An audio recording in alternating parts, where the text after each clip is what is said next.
पिछले साल में 94 बढ़े हैं, तो उस गिनती के पूरे होने के बाद कितने बढ़ चुके होंगे, तो आप मान के चलिए करीबन 350 की संख्या आपको कुछ महीने में मिलने वाली है, जो हमारे देश में डॉलर अरबपति बन गए। इनके सामाजिक असर भी होते हैं, और वहीं पे मैं जोर देना चाहता हूँ कि ये आर्थिक नीतियाँ केवल बड़े लोगों के विचार करने के लिए नहीं है या हमारी ट्रेड यूनियंस की मांगों में शामिल होने के लिए नहीं है,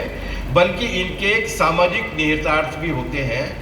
अगर शिक्षा के मामले में, स्वास्थ्य के मामले में, नागरिक आवास की सुविधा के मामले में, नागरिक सुविधाओं के मामले में साफ सफाई होगी कि नहीं होगी, पी नहीं मिलेगा, बिजली मिलेगी कि नहीं मिलेगी,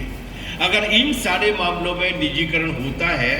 तो उसका असर सबसे अधिक उन तबकों के ऊपर होता है जो तबके वंचित हैं सामाजिक रूप से या आर्थिक रूप से, और उनका सबसे भयानक असर होता है दलितों और आदिवासियों के ऊपर। मैं जब दलित शब्द का इस्तेमाल करता हूं तो उसमें वो तमाम सारी ओबीसी जातियां भी आ जाते हैं, जिन्हें एक बाबा जी का ठुल्लू पकड़ा दिया गया है कि वो अब शूद्र नहीं है, वो अब ओबीसी वाले हो गए।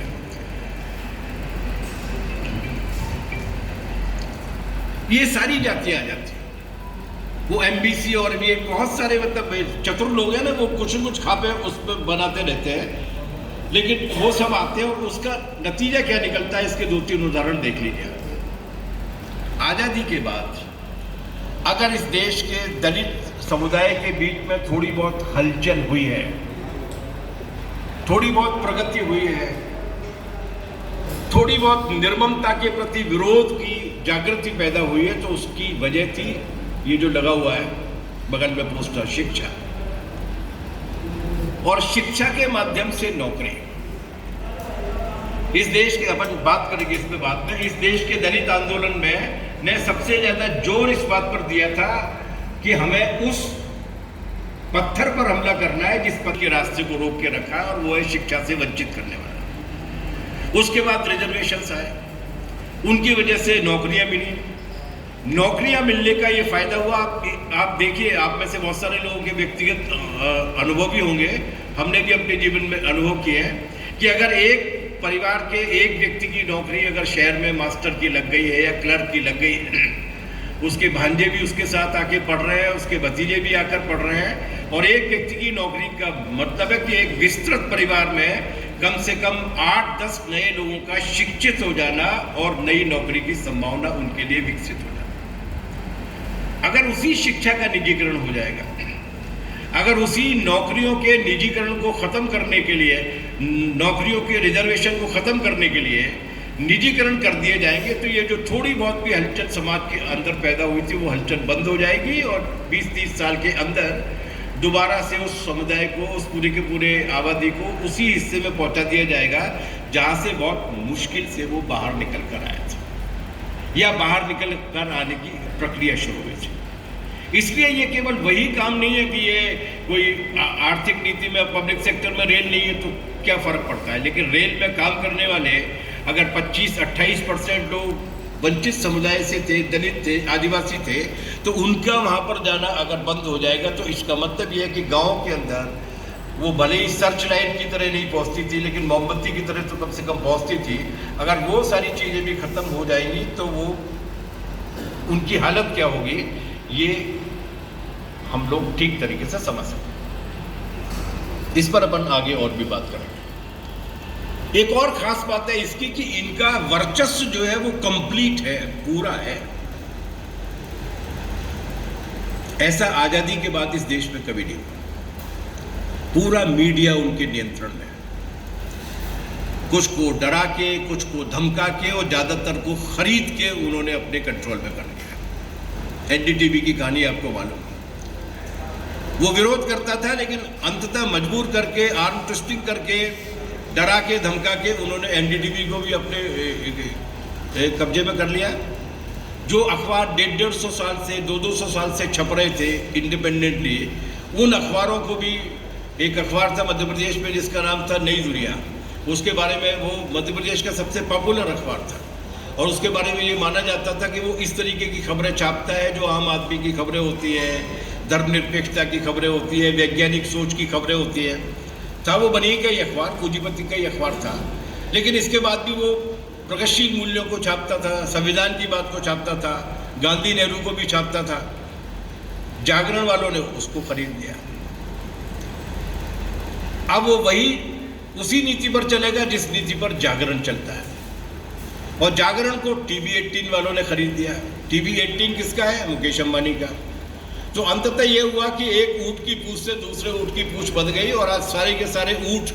एक ही तरफ चल रहे हैं और एक ही तरीके के विमर्श को पूरे देश में लागू करने की कोशिश कर रहे हैं। तो जो विरोध की, प्रतिरोध की आवाज़ें आती थी, आप कभी,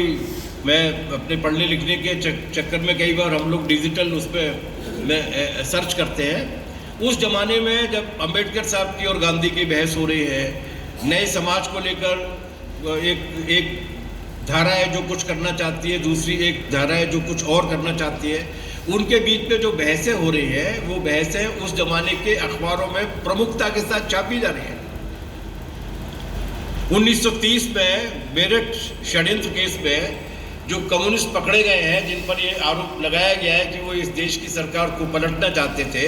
वो अदालत में जो बयान दे रहे हैं वो उस जमाने के अंग्रेजी के अखबारों में, बाकी भाषाओं में तो छप ही रहा है, अंग्रेजी के अखबारों में जिन पर अंग्रेजों का नियंत्रण था, उन अखबारों में भी छापे जा रहे हैं। वो भी एक राय है। भगत सिंह के बयान भी अखबारों में छप रहे हैं। मतलब एक विरोध को भी आवाज़ देनी है, इस तरीके की जो समझदारी हमारी उसकी मीडिया की रही थी, उसने पूरी तरीके से ख़त्म कर दिया। वो एक ख़ास तरीके के नरेटिव को तय कर रहा है। एक ख़ास तरीके की खबरें जो आपको पढ़ाई जाएंगी, सुनाई जाएंगी, दिखाई जाएंगी, और उसी तरीके का मन आपका तैयार किया जाएगा। मैं कल एक ट्रेन में बैठा हुआ था, तो एक मेरे सामने वाले सज्जन में आजकल ये बीमारियाँ हैं, बहुत ही लोग ऊँची आवाज़ में शुरू कर देते हैं। उसमें उसने कम से कम 3 अलग अलग आवाज़ों में एक ही बात सुनी मैंने, और वो इस बात को, मतलब इस बात के लिए माहौल बना रहे थे कि ये जो फल बेचने वालों से अपने ठेले पर जो नाम लिखवाने के लिए कहा गया है, वो सही तो कहा गया है, वरना क्योंकि ये लोग फल बेचते वक्त थूक के फल बेचते हैं। बिरयानी बेचेंगे तो बिरयानी में थूक देंगे। अभी ऐसा कौन करता है? लेकिन वो एक ही चीज़ को लगातार कहेंगे, तो वो जो एक नासमझ हिस्सा वो ये मान लेगा कि हाँ बात तो सही है, अगर थूक देते हैं तो गलत बात है। इस तरीके का नैरेटिव तैयार करते हैं जो पूरी तरीके से झूठा होता है, गलत होता है, लेकिन उसका एक खास तरीके का मकसद होता है, और मकसद ये है कि जो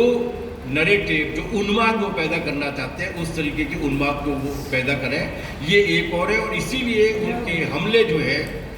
वो लोकतंत्र पे भी हैं।